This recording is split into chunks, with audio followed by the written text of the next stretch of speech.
Jadi Donnarumma itu sudah terlatih mentalnya memang sejak kecil. Bayangkan ketika misalnya dia bermain di level anak-anak, itu kan selalu dicibir sama orang tua lain. Ini kok bongsor banget ya? Gitu. Anda bisa bayangkan, penendang kelima adalah seorang remaja berusia 19 tahun.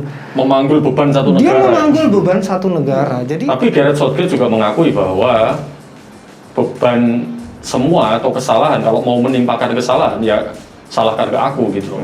performa Italia ini adalah ya seperti mesin Honda, seperti saya bilang sebelumnya. Champion akhirnya Akhirnya juara. Jadi champion ya.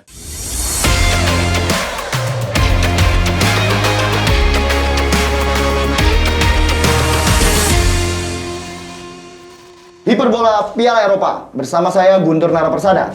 Ilham Zada. Ainur Rahman. Ya. Bung Ilham, selamat ya.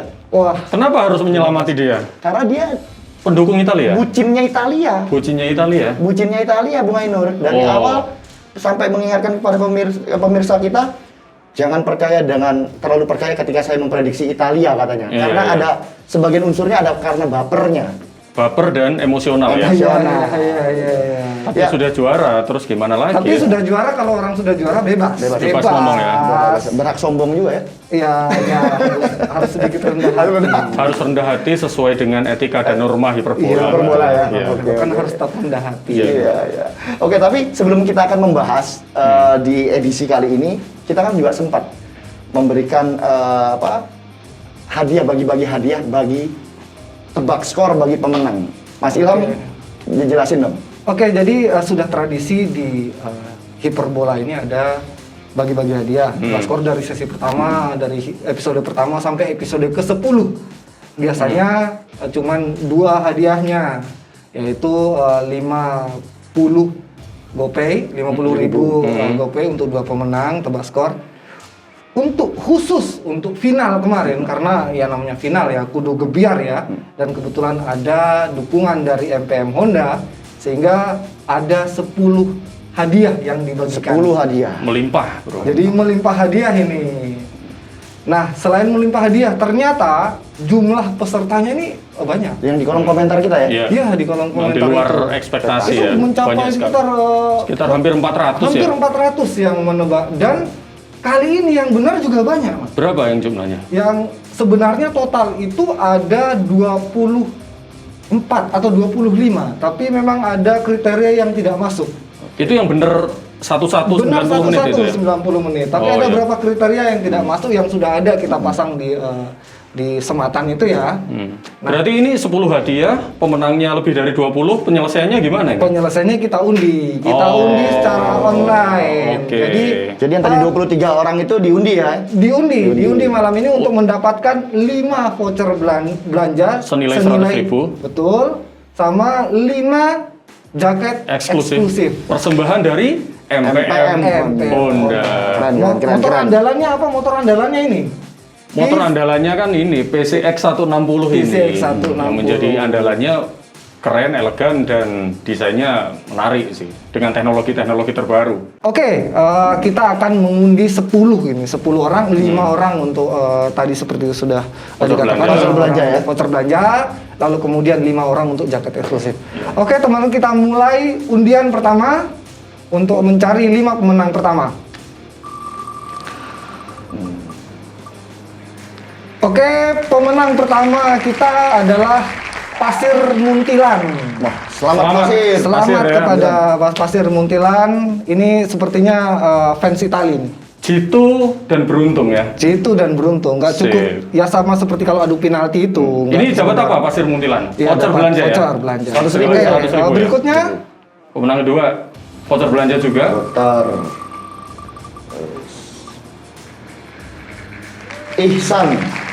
yang berikutnya Ihsan. Ihsan Femi Cair. Wah, selamat Ihsan Femi Cair. Ini kelihatan dari orang anu ya, dari orang Eropa Timur kayaknya ya. Sepertinya dari Femi Cair ya. Eropa Timur. Selamat Waktu Ihsan. Bung Ainur ke Rusia ada ya? Oh, ada banyak. Femi Chair, Femi House, Femi Table, banyak. Oke, dilanjut. Kita ini deg-degan seperti menanti adu penalti juga ini. Yang berikutnya pemenangnya adalah Yusuf Alifian. Nah, ini orang Indonesia jelasnya. Yusuf Alifian. Selamat Yusuf. Selamat Yusuf, ini pemenang ketiga. Kita cari pemenang keempat. Lanjut. Santana. Kosong, nggak pakai haji, nggak pakai haji. Padahal saya pikir tadi Santiago. Oh. Ternyata Santoso. Santoso. Selamat Oke, Santoso. selamat Mas Santoso. Keren. Anda menjadi pemenang keempat. Voucher belanja Untuk 100.000. belanja. Lanjut.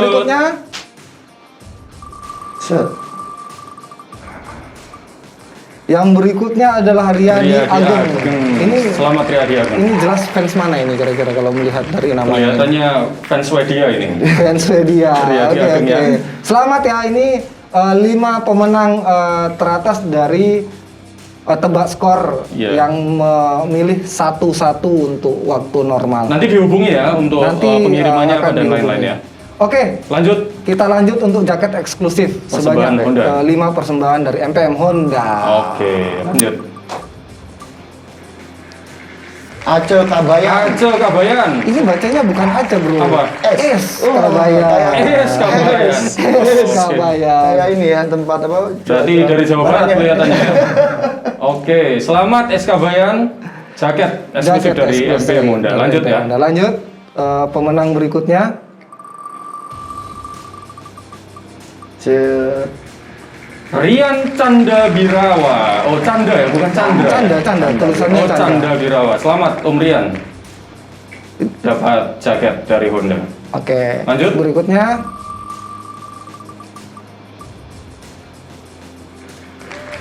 Ali Mahfud X.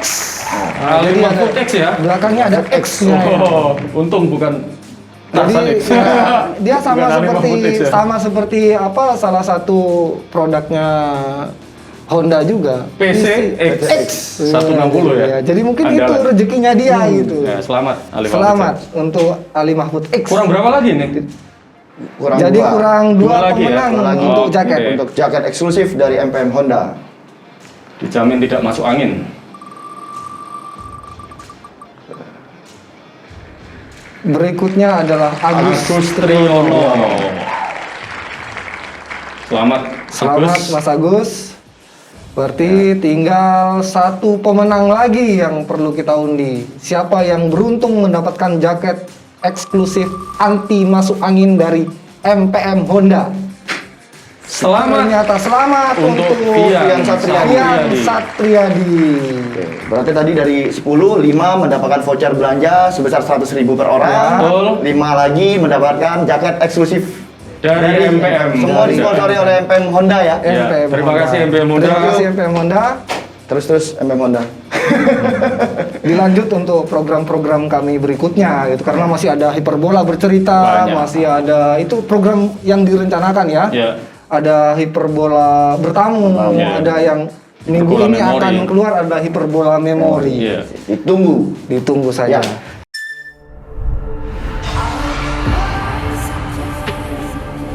Semakin berkelas, menembus batas, kepuasan berkendara. Inilah Honda PCX terbaru.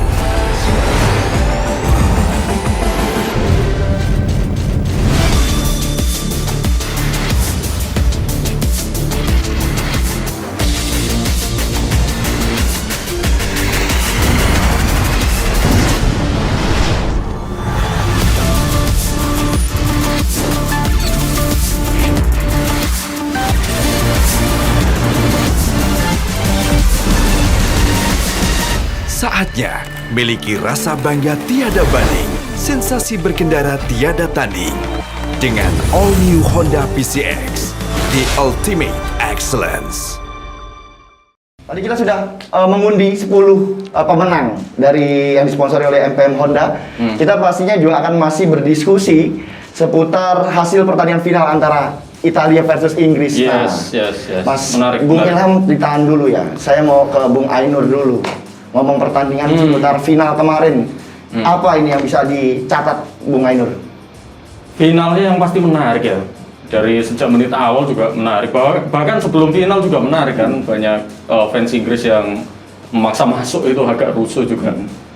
sebagai bentuk betapa tensinya tinggi, betapa Inggris itu sudah kangen untuk memeluk piala. Pertama kali setelah 55 tahun nggak pernah masuk final, akhirnya masuk final lagi. Tetapi yang didapatkan adalah kekalahan lagi gitu loh. Jadi tidak pernah menang setelah tahun 1966. Kali ini masuk final lagi, tetapi kalah lagi. Nah, dalam soal taktikal di lapangan, ya menarik. Sejak awal Gareth Southgate bikin 3-4-3, yang itu kejutan sih sebenarnya. Banyak orang yang tidak memprediksi juga sebetulnya. Jadi tetapi ketika Southgate memutuskan untuk pakai 3 back, kita sudah tahu arahnya adalah untuk mengantisipasi dua winger Italia yang sangat berbahaya ya, Lorenzo Insigne sama Federico Chiesa.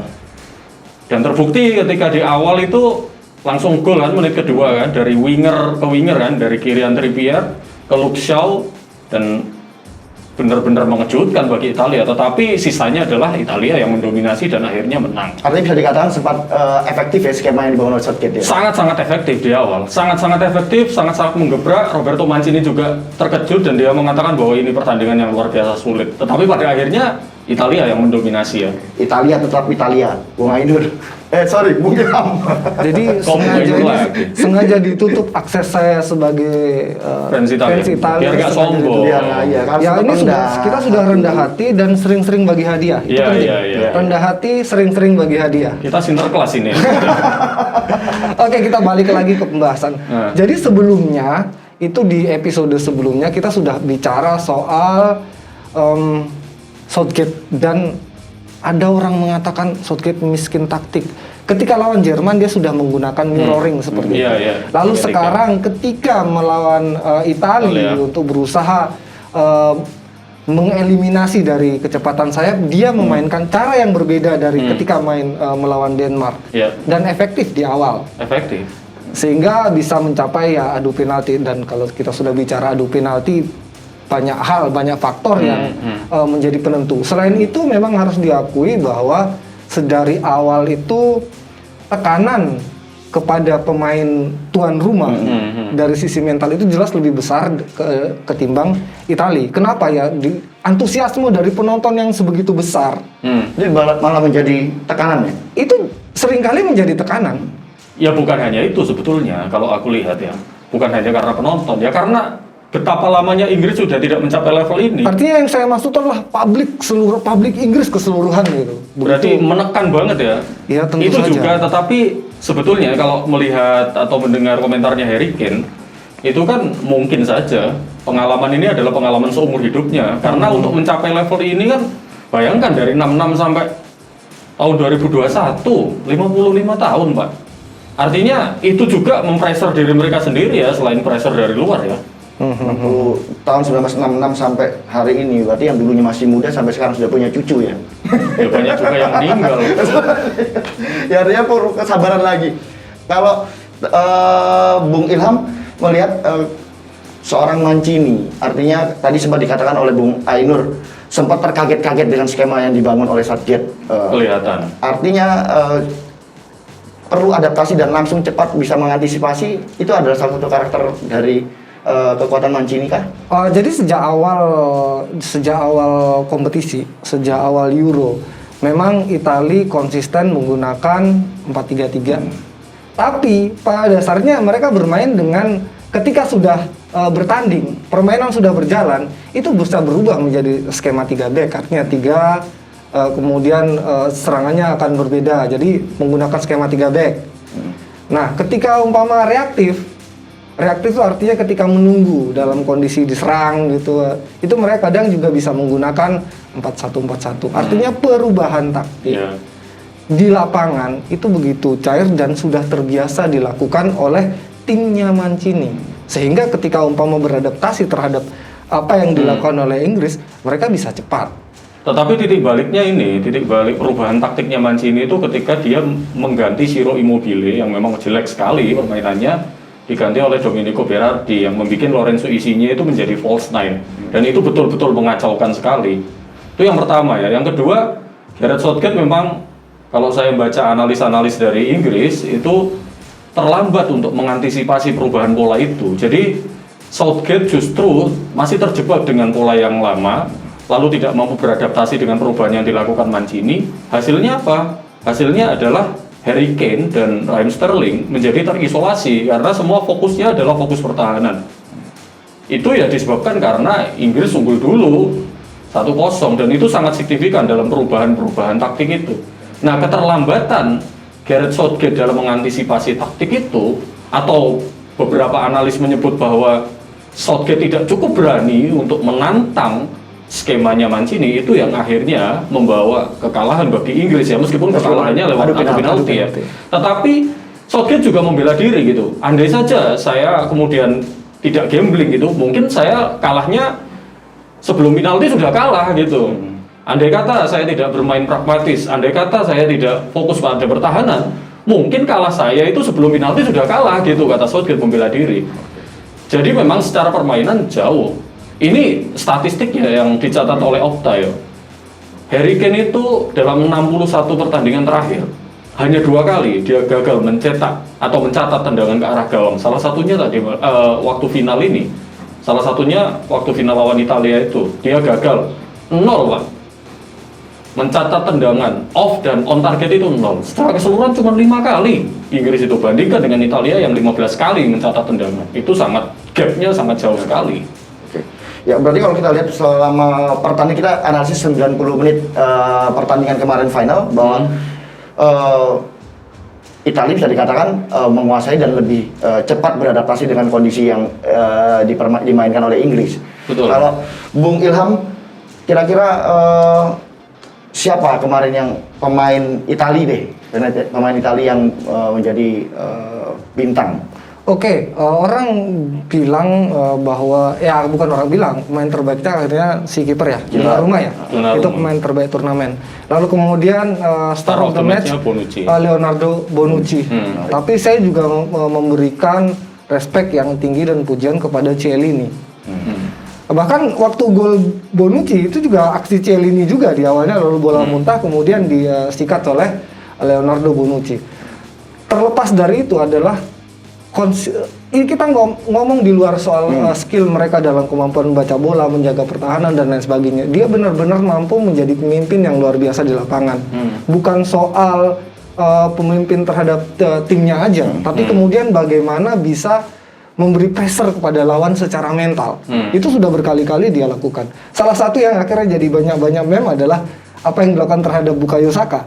Iya. Ketika menarik itu, hal-hal kayak gitu kan berpengaruh. Hal-hal itu berpengaruh. Iya. Kalau kalau saya sih ini sih, kalau saya melihat secara permainan, tadi udah disebutkan oleh Ilham bahwa 3 ya, Donnarumma, Bonucci sama Chiellini memang ratingnya tinggi sekali dan semua orang sepakat soal itu. Tetapi yang juga harus digarisbawahi adalah penampilan Federico Chiesa. Menurut saya itu luar biasa dalam mengacak-acak permainan. Dia mampu untuk mencari space di tengah pertahanan Inggris yang sangat ketat dengan defensive line yang sangat ke belakang. Dia mampu berkali-kali lepas dan menciptakan peluang-peluang berbahaya sampai kemudian dia cedera dan digantikan oleh pemain lain. Tetapi spotlightnya memang di lini penyerangan adalah Federico Chiesa dan memang luar biasa sekali dia dalam mencari space dan membuka ruang lalu menciptakan peluang-peluang berbahaya. Ya, kalau tadi dari Italia, artinya kalau kita lihat pertandingan yang semalam itu juga ada beberapa faktor. Artinya faktor Italia dari awal bukan menjadi tim unggulan, itu berpengaruh terhadap mental tim Italia atau tidak? Jadi unggulan dalam konteks bursa ya. Jadi itu berdasarkan bursa judi. Berdasarkan bursa judi memang tidak memasukkan Italia sebagai unggulan utama. Italia hanya berada urutan 8. Ini urusan bursa ya. Urutan pertama Prancis, urutan kedua Inggris karena faktor tuan rumah. Italia mungkin dipengaruhi oleh selain pilihan pemain, mereka major turnamen sebelumnya mereka nggak ikut. Iya. Hanya kemudian orang tetap masih meragukan itu sekalipun di fase kualifikasi itu performanya sudah luar biasa. Tapi kan ada banyak tim lain yang lebih konsisten, dalam tanda kutip konsisten mengikuti major turnamen kayak Prancis, kayak Jerman, kayak Portugal sebagai. Jadi bisa jadi itu hal yang masuk akal ketika berada di urutan ke-8. Tapi sejak awal di episode kita sudah mempertanyakan itu. Iya, Malah iya. Bahkan menyinyir, thumbnail, kita menyinyiri ya. Kok Italia nggak favorit? Gitu. thumbnail kita pertama adalah Iya. kok Italia nggak favorit? Iya. Ya kan kayak gitu. Mempertanyakan itu ya. Sebetulnya gini, sebetulnya kalau tidak favorit bursa judi itu wajar sih ya. Maksudnya Prancis itu kan juara dunia ya. Lalu Portugal juga finalis gitu ya. Belum lagi Inggris yang tuan rumah. Tetapi sebetulnya setelah pertandingan pertama ketika membantai Turki 3-0 itu, banyak yang kemudian orang-orang sadar bahwa wah ini Italia Gila nih. ya. gila nih. Jadi tidak seperti yang dibayangkan gitu loh. Permainannya sangat ofensif. Berbeda lah dari Italia yang lain, dan akhirnya terbukti kan. Setelah itu ngalahin Swiss lagi 3-0, katanya masih belum setara. Habis itu ngalahin Wales 1-0 dengan katanya Italia B ya, cadangan, B. banyak cadangan. Tetapi akhirnya ketika di fase knockout, betapa kekuatan mental Italia itu dahsyat. Misalnya ketika mengalahkan Austria ya yang hampir kalah, lalu Belgia juga menang nyaman melawan tim nomor 1 dalam ranking FIFA, sangat nyaman sekali. Jadi kelihatan sekali bahwa di awal orang-orang yang menganggap bahwa Italia itu secara materi pemain dianggap lebih mediocre ya, atau lebih kualitasnya lebih di bawah dibandingkan tim-tim lain, akhirnya tersadar bahwa tim ini sangat berbahaya. Tapi ingat tadi Giorgio Chiellini setelah pertandingan ngomong, ingat Mei saya sudah ngomong kita akan juara gitu, kata Chiellini. Mungkin orang-orang lupa, tapi Mei kita sudah ngomong kita akan juara, karena orang-orang kan tidak tahu kualitas pemain Italia kan, selain orang Italia itu sendiri. kan wajar saja kan ketika kita bermain dalam satu tim untuk meyakinkan, tapi ternyata menjadi kenyataan. Ya itu ngomongnya in public sebenarnya, di koran-koran Italia dia ngomong in public bahwa tim ini berbeda. Roberto Mancini membawa revolusi yang luar biasa bagi tim ini gitu loh. Dan ketika Chiellini ngomong gitu ya banyak orang yang nggak percaya lah tentu saja. Tetapi kan keyakinan internal itu kemudian dipupuk dan kemudian muncul di lapangan. Dan sejak pertandingan pertama itu udah mempesona banyak orang, luar biasa permainannya gitu loh. Dibandingkan ketika kalah lawan Swedia yang gagal ke Piala Dunia 2018 ya, bersama Gianpiero Ventura, itu beda banget. Artinya Mancini berhasil ya merevolusi tim Italia ya. Sangat berhasil. Sangat berhasil. Dari yang nggak lolos Piala Dunia lalu juara Euro itu kan sebuah pencapaian atau langkah yang sangat besar gitu. Saya menarik juga kalau melihat Roberto Mancini. Artinya kalau secara ini secara pribadi aku ya melihat bahwa Roberto Mancini ini punya kapasitas. Artinya ketika di Man City dia bisa berhasil membawa juara. Terus ketika menggawangi Italia pun memberikan revolusi yang berbeda sehingga mengantarkan Italia juara. Di Inter Milan juga. Di Inter Milan Dia memutus juga. memutus juga. Artinya Juara. apa sih kelebihan dari seorang Mancini dibandingkan yang lain? Kalau Mancini sih dua ya sebenarnya. Dia adalah pendekatannya itu hebat. Pertama adalah pendekatannya hebat. Itu udah diakui oleh para pemainnya. Bagaimana dia menyatukan tim itu sebagai grup yang sangat solid itu hebat. Lalu dia memilih staff-staffnya itu dengan baik ya. Maksudnya dia memilih teman-temannya yang sudah dari dulu sekali sejak di Sampdoria ya, siapa aja kayak Lombardo, Vialli, Lombardo, dan kekuatan kekeluargaan itu ya. Terus banyak orang yang ngomong sebetulnya Mancini itu bukan orator ulung pertama. Kedua itu bukan teknokrat sepak bola kayak Bielsa atau Arrigo Sacchi misalnya atau Pep Guardiola. Tetapi Mancini ini memiliki satu faktor yang mungkin tidak dimiliki oleh para pelatih Italia lain, namanya Italiasmo. Italiasmo itu adalah ciri khas Italia. Ciri khas Italia itu adalah sisi-sisi maskulinitas dari orang-orang Italia. Karisma, lalu ketika dia ngomong itu orang mendengarkan, bisa meyakinkan, bisa membentuk sebuah tim itu seperti layaknya keluarga. Itu kan inti orang Italia kan, keluarga nomor satu. karakter itu ya. Dan jangan lupa penuh gaya. Penuh gaya ya. Penuh gaya. Rapi ya kalau Itu khas Italia adalah penuh gaya. Di luar maskulinitas dan lain-lain, itu penuh gaya, dan kebetulan dalam permainan pun juga bergaya. Nanti bisa memainkan sesuatu yang di era lama Italia orang bisa umpama selama turnamen ini orang bisa melihat Italia kembali ke Italia cuma satu kali. Maksudnya Iya. Italia kembali menjadi Italia yang dulu itu kan cuma satu kali. Lawan Spanyol di Ketika semifinal. melawan Spanyol yang sangat luar biasa itu. Selain itu kan Italia ya bermain dengan cara yang luar biasa. Iya, dari statistik aja udah kelihatan kan. Maksudnya Italia itu sepanjang turnamen dia mencetak 13 gol. 13 gol itu tertinggi dalam sejarah Italia di Euro maupun Piala Dunia. Artinya secara permainan, agresivitas, lalu mindset Mancini yang menyerang itu udah membedakan Italia ini dengan Italia sebelumnya. Walaupun secara kualitas pemain ini juga di bawah dengan misalnya skuad tahun 2006 atau tahun 2000 atau tahun 94 bahkan mungkin ya. Tetapi secara spirit, secara kekompakan, kekeluargaan itu hebat. Apalagi gini, Mancini itu kan memakai pola 4-3-3 ya, 4-3-3, dan dia itu bisa menyesuaikan dengan pilihan pemainnya itu. Sebetulnya banyak sekali opsi. Main apapun oke, bahkan adu penalti pun oke gitu loh. Dengan adanya Gigi Donnarumma, bayangkan Donnarumma itu 5 kali melakukan berada dalam situasi adu penalti dan 5-5-nya menang, Pak. 3 di level klub dan 2 di level tim nasional. 22 tahun tapi sangat percaya diri, luar biasa. Dan itu dilepaskan oleh Milan secara free, Pak. Sayang sekali, Bung. Ini soal Milan secara free dengan ya kita tahu siapa agennya, Iya, itu iya, perlu iya. kita catat. Yang kedua, Tapi tidak menyesal ya itu ya? bagi saya tidak menyesal karena Oh. pertama adalah Milan ini Gudangnya. belakangan sebenarnya ada banyak melahirkan bintang-bintang yang selama ini seringkali dilepas. Nah, entah sialnya yang dulu adalah seringkali dilepas karena memberikan kesempatan kepada pemain-pemain yang sudah senior. Nah, situasi di era Maldini ini berbeda kan.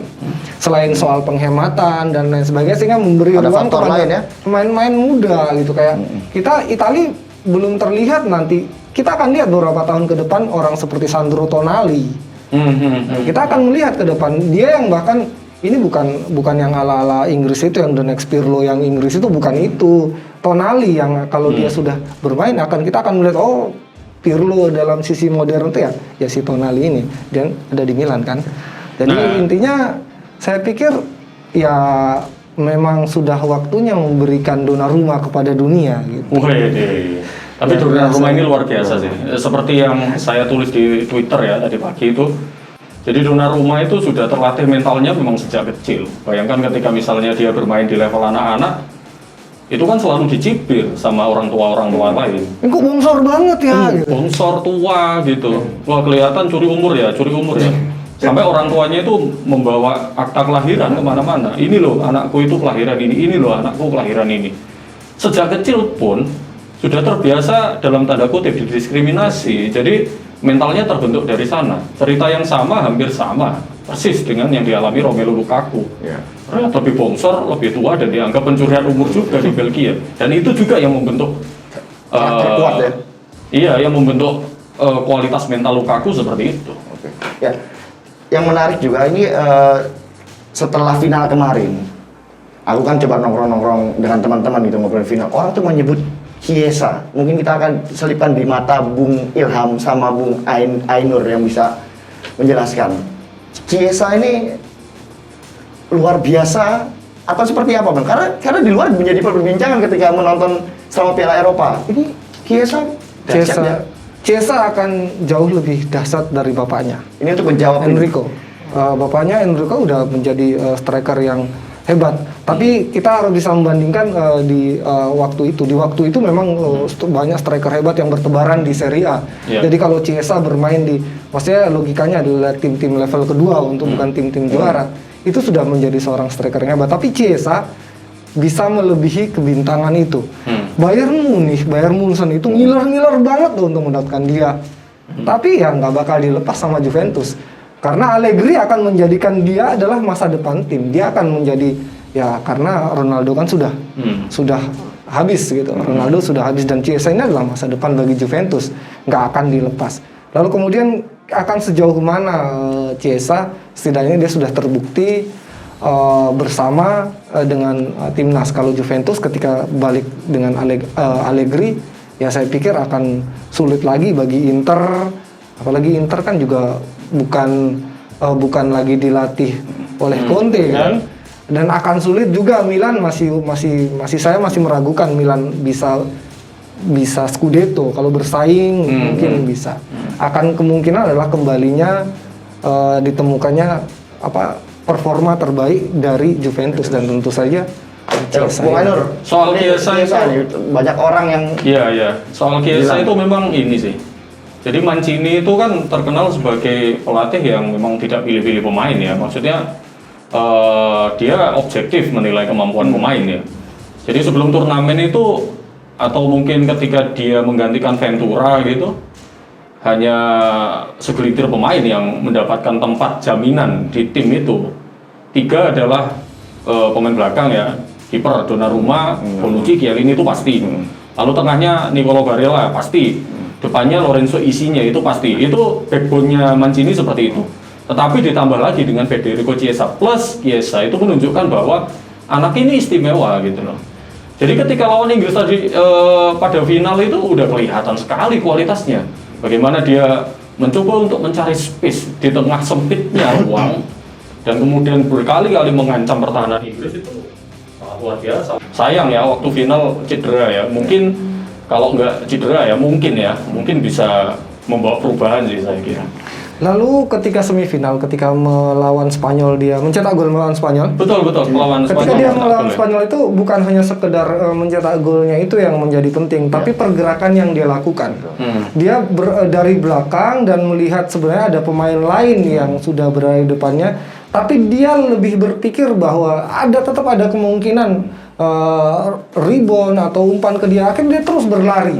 Dia terus berlari untuk menambah jumlah pemain Italia di lini depan dan akhirnya dia bisa mencetak gol. Itu yang juga dinilai ini pemain ini luar biasa dalam pembacaan situasi, memberi opsi kepada teman-temannya gitu. Artinya Chiesa ini adalah bintang masa depan. Bintang masa depan tentu saja. Bintang masa kini juga. Bintang masa kini dan bintang dia. Artinya bisa jaminan ya bahwa Italia cukup beruntung memiliki Chiesa. Iya.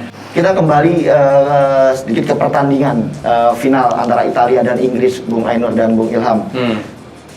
Terkait dengan penalti yang dilakukan saat final kemarin. Apa sih yang menjadi catatan sih, Bung Ainur? Ya penalti kemarin sih menunjukkan ini sih, menunjukkan kematangan mental ya. Terutama Gigio Donnarumma yang sangat matang sekali. Besar banget ya kalau dilihat besar. ya. Dan dia lebih dari besar, dia pintar juga membaca arah tendangan. Kalau penalti itu kan sebetulnya game teori ya. Yang seperti kita bahas sebelumnya itu adalah bagaimana aksi itu akan menentukan reaksi. Jadi kiper itu dalam posisi yang tidak menguntungkan karena dia itu menunggu atau bereaksi terhadap aksi dari seorang penendang. Tetapi Donnarumma itu pinter bereaksi duluan dengan membaca arah tendangan secara tepat. Terbukti 2 tendangan itu dia tepis secara sangat mantap sekali ya, tendangannya Jadon Sancho sama Bukayo Saka ya terakhir ya. Dan itu membuktikan juga bahwa Italia memiliki seorang kiper yang sangat-sangat jago penalti. Itu bahaya sekali. Artinya ketika main 90 menit gagal menang, extra time gagal menang, adu penalti, ayo gitu loh. Dengan rekor yang sangat sempurna itu tadi. Padahal sebetulnya penaltinya Italia, penendangnya juga nggak bagus-bagus amat ya. Terbukti Belotti juga gagal, lalu Jorginho yang biasanya berhasil juga gagal. Tetapi akhirnya diselamatkan oleh Donnarumma sih sebetulnya. Kalau sisi Inggris mungkin Ilham yang bahas. Kalau sisi Inggris saya melihat dari pilihan pemain yang dipakai untuk menendang penalti, karena kita bisa penalti selain skill juga soal mental, dan juga terlihat ketika pemilihan dilakukan di lapangan itu kan situasinya seperti masih Southgate masih memberitahu lagi, memberikan info. Saya nggak tahu secara detail apa yang diinstruksikan, tapi situasinya berbeda dengan apa yang dilakukan Mancini. Mancini ketika waktu sudah perpanjang dan ada kemungkinan adu penalti, pemain-pemain yang dimasukin adalah pemain-pemain yang disiapkan untuk itu. Terbukti adalah ada 3 pemain pengganti kan yang dipakai untuk diadu penalti, termasuk Belotti yang gagal itu. Kan ada Berardi sama Lord Berna kan. Bernardeschi juga kan. Bernardeschi kan juga pemain pengganti yang mereka memang disiapkan Artinya komposisinya itu sudah lebih siap. Jadi pergantian dilakukan selain soal kaki-kaki yang lebih segar, juga dipengaruhi ini pemain yang secara mental sudah cukup usia. Anda bisa bayangkan penendang kelima adalah seorang remaja berusia 19 tahun. Memanggul beban satu negara. Dia memanggul beban satu negara. Jadi ketika dia kemudian gagal dan kemudian di media sosialnya diejek secara rasis, itu hal yang gila menurut saya. Betul, betul. Dan ketika tim ini gagal, umpama fans layar kaca di Indonesia lah, ketika tim ini gagal, malah yang sibuk saling ngejek antar klub gitu loh. Umpama ya klub A, klub umpama kalau Italia gagal, masa saya mau ngejek, oh ini gara-gara pemain Inter, ini kan ya enggak. Ya ini Italia, ini sesuatu yang berbeda. Ketika sama-sama bermain, nah inilah yang ya kadang-kadang ya begitulah supporter. Tapi situasinya menurut saya adalah beban terlalu besar diberikan kepada pemain-pemain yang masih belia. Tapi Gareth Southgate juga mengakui bahwa beban semua atau kesalahan, kalau mau menimpakan kesalahan ya salahkan ke aku gitu loh. Karena memang setelah pertandingan Roy Keane gitu ya, mantan kapten Manchester United, bilang bahwa harusnya pemain-pemain senior lah kayak Jack Grealish atau Raheem Sterling jangan duduk doang, ayo nendang lah. Masa beban negara dibebankan pada remaja 19 tahun gitu. Tetapi Jack Grealish belakangan nulis di media sosialnya bahwa saya mau kok nendang gitu. Saya mau nendang gitu. Tetapi Gaffer itu maksudnya bos ya. Si Southgate memutuskan lain. Southgate yang kemudian menunjuk si Bukayo Saka itu sebagai penendang kelima. Dan kemudian ketika sudah diputuskan oleh pelatihnya, ya masa mau membantah, karena sepanjang turnamen ini keputusan-keputusan Southgate itu selalu jitu, ya terbukti bisa masuk final. Dan ketika banyak orang ngejek Southgate ini miskin taktik, pelatih bodoh misalnya seperti itu, ya saya nggak sepakat. Karena bagaimanapun Pak, Southgate itu adalah orang pertama sejak tahun 1966 yang berhasil membawa Inggris itu ke final turnamen major, hal yang bahkan tidak pernah bisa dilakukan oleh pelatih-pelatih kaliber Fabio Capello, Sven-Goran Eriksson, apalagi Roy Hodgson, apalagi Steve McLaren gitu ya. Artinya apapun itu gitu loh. Orang-orang ini, grup-grup ini, pelatih ini adalah mereka pertama kali membawa tim Inggris itu masuk ke turnamen major selama 55 tahun, itu panjang sekali Pak. Ya itulah tambahan lagi. Kalau ini kita ngitung bagaimanapun faktor usia juga mempengaruhi dalam kematangan mental dalam para penalti takers ya. Itu Italia itu rata-rata semua di atas 26 tahun. Semua di atas 20, kayaknya 27 ke atas deh. 27 ke atas. Tapi di yang Inggris itu 25 ke bawah 3. Iya. 25 ke bawah itu 3. Siapa aja? Rashford, Sancho sama Saka. Ini kan paling tua mungkin Rashford, dia paling terlihat senior ya Rashford di antara itu. Iya. Padahal dua penendang awalnya juga sangat solid ya, Harry Kane sama Harry Maguire ya. Kelihatan raut mukanya juga percaya diri, tetapi akhir-akhir juga kita harus mengakui faktor usia berpengaruh dalam situasi-situasi kematangan mental. Ya. Kecuali Donnarumma ya, usia 22 tahun tapi secara permainan sudah sangat matang. Sering kali ada pengecualian terhadap bintang, enggak bintang-bintang tertentu tuh kadang ada pengecualian. Umpama yang matang di usia muda selama ini memang kayak Messi kan udah matang banget. Ronaldo. Nah di kiper sebelumnya kan era sebelum Donnarumma ini kita bisa melihat Buffon. Buffon ketika di Parma apa yang dia lakukan di usia 16 tahun. Dan di usia yang sama juga Donnarumma itu pernah menepis sepakan penalti dari Toni Kroos. Toni Kroos salah satu penendang penalti yang luar biasa. Itu waktu ajang ini ya lawan Real Madrid di level klub, Artinya ya ini seseorang yang apa ya, istimewa lah. Artinya memang ada pengecualian tertentu, tapi nggak bisa secara rata-rata ya kondisi mental adalah seperti itu. Apalagi dulu ya Buffon juga menembus persaingan yang luar biasa ya. Untuk kiper ada Angelo Peruzzi, ada Gianluca Pagliuca, Toldo, ada Gianluca Pagliuca, ada Marchegiani ya. Banyak sekali gitu loh menembus persaingan itu sehingga kemudian menjadi kiper nomor 1 Italia. Sekarang ini eranya Gianluca yang lain. Iya. Dan dia akan membuat kiper-kiper hebat lainnya kayak Peruzzi lainnya tuh akan tenggelam gitu loh. Apalagi ini usianya masih 22 tahun, Ini usianya sadis masih ini ya. 22 gitu. Jadi akan masih panjang. Buffon usia berapa? Usia 40 masih bisa bermain. Apalagi resiko sebagai kiper juga Resiko cederanya lebih cederanya rendah. juga nggak sebesar pemain on field player ya. Ya.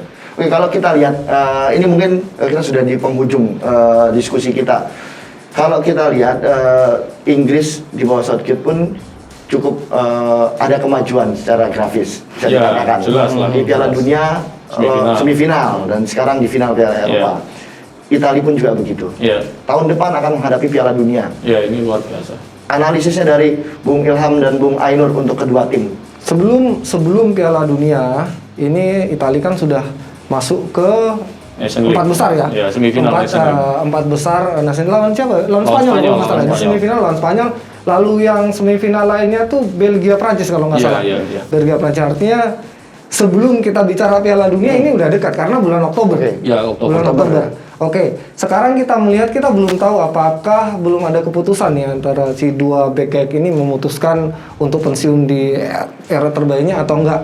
Tapi Profesor pun Hanfak kalau ini ya? enggak dua profesor ini, dua profesor pertahanan ini, kalau enggak ya Italia juga punya opsi-opsi seperti Bastoni. Betul. Juga ada yang musim ini nggak stabil tapi dia punya ini bagus juga punya kemampuan bagus Romagnoli. Ya. Milan artinya nggak kehabisan sebenarnya dan sudah waktunya sepertinya Mancini untuk Memberikan kesempatan. memberi Ya. ruang kepada anak-anak muda ini agar ketika Piala Dunia nanti tim ini regenerasinya berjalan dengan luar biasa. Ya. Patut dicoba ya istilahnya. Patut dicoba sekalipun kalau bisa melihat sekarang kayaknya belum layak kalau lihat performanya diganti, tapi nggak bisa terus-menerus harus menunggu seperti saya masih mengingat ketika Milan menunggu pemain-pemainnya menua, akhirnya regenerasinya terlalu banyak yang harus Terlalu bergantung ya. terlalu bergantung pada Pemain-pemain pemain-pemain senior gitu. Akhirnya ketika udah terus menua belum ada di level bawahnya. Nah ini udah waktunya mungkin era-era Romagnoli, Bastoni dan lain sebagainya untuk diberikan kesempatan. Saya pikir kalau depan sama tengah kan sudah terhitung mudah. Inggris juga sangat potensial. Kalau melihat sisi Inggris juga sangat potensial kan. Maksudnya pemain kayak Bukayo Saka ini juga sangat potensial. Jadon Sancho juga sangat potensial. Bellingham juga potensial. Phil Foden potensial. Grealish, Declan Rice, terus Mudah-mudahan Mason juga. Mount juga banyak lah. Artinya kalau misalnya Southgate bisa mempertahankan komposisi ini juga menjadi kekuatan yang berbahaya juga Inggris. Dan juga yang menarik juga Southgate itu sebetulnya kan adalah pelatih yang bisa menghentikan perang antara media dan para pemain. Biasanya kalau misalnya turnamen-turnamen besar kan selalu aja ada ribut-ribut lah antara media Inggris dengan media Inggris dengan para pemain Inggris gitu loh. Tetapi yang terjadi ketika selesai final Euro 2020 ini, semua lihatlah media-media Inggris, The Sun, Daily Mirror, Daily Express, lalu Daily Mail yang biasanya kejem-kejem dan nyinyir-nyinyir gitu, ketika membantai timnas Inggris kali ini sangat baik gitu loh. Artinya sangat baiknya itu memuji, memberikan dorongan, menghibur gitu loh.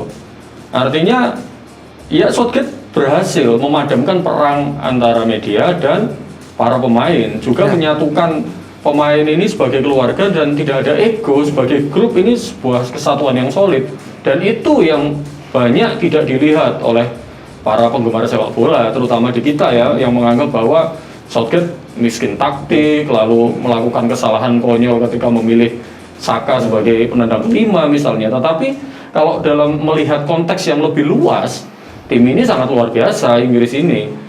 Bagaimana Southgate dalam memperlakukan pemainnya, memperlakukan media, memperlakukan tim ini sebagai sebuah kesatuan. Dan ingat juga bahwa pemain-pemain Inggris ini juga sangat luar biasa. Misalnya Rashford, itu kegiatan di luar lapangannya kan, kegiatan sosialnya, memberikan makan kepada anak-anak miskin itu luar biasa. Lalu Jordan Henderson memberikan donasi terhadap tuan rumah National Health Service, itu juga sampai mengumpulkan jutaan pound sterling. Terus si Harry Kane pakai ban pelangi untuk menghormati hak-hak minoritas, itu juga luar biasa. Nah secara tim Inggris itu luar biasa sebetulnya, Tim yang rendah hati sebenarnya. dan iya, nggak ada ego, nggak ada arogansi, nggak ada kebintangan, nggak ada sok selebritas gitu. Sebagai tim ini sangat luar biasa. Dan di Piala Dunia ke depan kita akan melihat bahwa kalau misalnya Southgate masih bisa mempertahankan core tim ini akan menjadi kekuatan yang berbahaya Inggris ini saya kira. Jadi menjadi salah satu variabel. Kemarin Inggris itu terlalu bisa dikatakan hedon dan lain sebagainya ya. Iya, iya. Di era kebintangan eranya David Beckham. Jadi Inggris ini dari sisi media sudah teratasi. Jadi mungkin yang perlu lebih rendah hati adalah para pendukung Inggris. Iya, iya. Oke, kita bicara soal media Inggris. Saya lupa, tapi saya ingat momennya ketika Simeone ribut dengan Beckham yang Beckham berujung kartu merah itu. 98 ya, 98 ya. Apa yang terjadi ketika pulang? Jadi bantai. Inggris punya 10 pria berhati singa dan 1 pria tolol. Dan itu tidak terjadi pada situasi kali ini kan. Enggak. Dipuji Semua tetap memberikan dukungan dan lain sebagainya. Tinggal bagaimana supporternya bisa memberikan dukungan dengan baik, bukan dukungan katrok seperti yang dilakukan oleh supporter Inggris kemarin itu, gitu loh. Katroknya berupa membobol, Kalau katrok itu membobol rusuh, dan itu mukulin udah menjadi supporter Italia. ciri khas dari supporter Inggris ketika major turnamen. Kecuali di Rusia ya. Kecuali Rusia ketakutan mereka. Saksi hidupnya, Mas. Coba Ada, kalau lihat berani, cukunya, melihat kalau cukunya. berani ya dihajar bos. Ilham kan sering cerita bahwa supporter Inggris itu sangat Mengganggu katrok lah, gitu ya, katrok. mengganggu, terus arogan, sering rusuh gitu. Tetapi saya di Rusia melihat supporter Inggris membaca buku, bos. Mendadak cupu ya, mendadak cupu. Nggak ada cukup, karena di Rusia mungkin takut ya. Tetapi itulah ya, betul juga tadi yang dibilang Ilham bahwa ya supporter itu memberikan dukungan yang sehat lah. Yang Seperti sehat, supporter lain lah. Di Argentina juga asik gitu loh, maksudnya Italia juga asik, Portugal juga asik gitu. Spanyol juga asik gitu loh, memberikan dukungan yang positif untuk tim nasionalnya. Seperti itu ya. Sip. Kita udah selesai nih diskusi kita, Bung Ainur. Ini akhir ya? Iya, betul. Hiperbola Piala Ini Eropa. akhir ya, Bung Ainur ya, Bung Ilham ya. Iya, akhir. Hiperbola edisi Piala Eropa. Iya. Ya. Dan kita juga mengucapkan selamat kepada pemenang yang selama ini berhasil memenangkan tebak skor di channel Hiperbola kita nih. Dan di edisi selanjutnya kita ada apa lagi nih? Edisi berikutnya ada kan kita hiperbola, masih kan? ada untuk Nah, kelanjutan hiperbola dengan format seperti ini berganti menjadi hiperbola dunia. Iya. Itu Oke. akan membahas Serie A, akan membahas Liga Inggris, akan membahas Liga Liga Champions. Dunia, Iya. Liga Champion. Iya. Lalu kemudian masih ada juga bucin bola yang Bola. seperti sudah berjalan. Lalu ada yang program baru kami apa mas Hiperbola memori. Hyperbola Memory. Apa itu Hyperbola Memory apa? Bola memori ya menghadirkan tamu-tamu dari pemain-pemain legenda ya, yang didatangkan untuk bercerita tentang masa lalu, masa kejayaan sepak bola Indonesia yang sekarang tidak bisa diraih. Ya, oke. Lalu ada satu lagi yang juga jadi program yaitu Hiperbola bercerita. Bercerita, ya. Untuk itu nanti kita silahkan ditunggu saja akan seperti apa. Pokoknya sepak bola itu hiperbola banget deh. Ya. Dan sebelum ditutup ya, saya terima kasih secara pribadi ya mewakili teman-teman kepada MPM Honda yang Yes. sudah mendukung episode preview final Euro antara Italia melawan Inggris. Dukungannya sangat berharga. Semoga lanjut ya MPM Honda. Amin. Oke. Dan tidak dilupakan performa Italia ini adalah ya seperti mesin Honda Iya. seperti saya bilang sebelumnya. Champion ya, juara. akhirnya ya. Akhirnya juara. Jadi champion ya. Oke. Oke. Ya, ini adalah edisi terakhir Hiperbola Piala Eropa. Saya Guntur Nara Persada. Ilham Zadar. Ainur Rahman. Salam Hiperbola. Sampai jumpa. All New Honda PCX, the ultimate excellence.